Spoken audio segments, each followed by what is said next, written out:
Next is working of depletion MOSFET, N channel depletion MOSFET. See, working समझने के लिए हमें इस तरह से कनेक्शंस करने पड़ेंगे.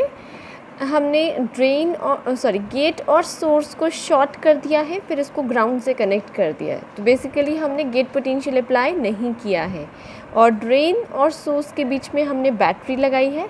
सबस्ट्रेट को यानी कि बॉडी टर्मिनल को हम ग्राउंड करते ही हैं, ठीक है, इट इज़ ऑलवेज ग्राउंडेड. और बॉडी और सोर्स टर्मिनल के बीच में हमने यहाँ बैटरी लगाई हुई है इस तरह से कि पॉजिटिव टर्मिनल बैटरी का ड्रेन से और नेगेटिव टर्मिनल सोर्स से. So this is how the voltages will be applied. अब देखो, सबसे पहला फेज़ जब हमने VGS अप्लाई नहीं किया है यानी कि VGS इज़ इक्वल टू 0. अब देखो क्या होगा, लेकिन हमने VDS अप्लाई किया है, ठीक है. VDS अप्लाई किया है in such a way that drain is connected to the positive terminal of the battery and the source is connected to the negative terminal. अब होगा क्या, सोर्स नेगेटिव टर्मिनल से कनेक्टेड है तो इलेक्ट्रॉन्स, ये N channel बना हुआ है ना, तो इलेक्ट्रॉन्स एक मिनट क्लास, डिप्लीशन मॉसफेट में channel is already there, okay. अब देखो,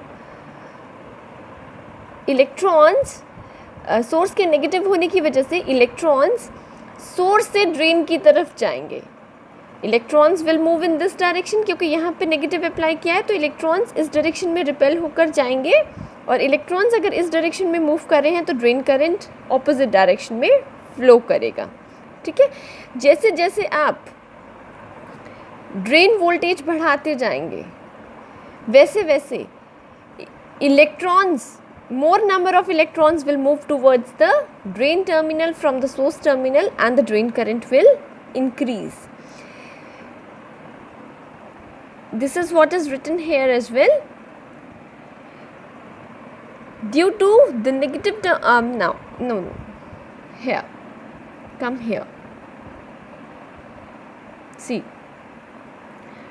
a positive voltage is applied between drain and source, and due to the positive voltage, free electrons from the channel are attracted towards the drain and the drain current begins to flow in the opposite direction.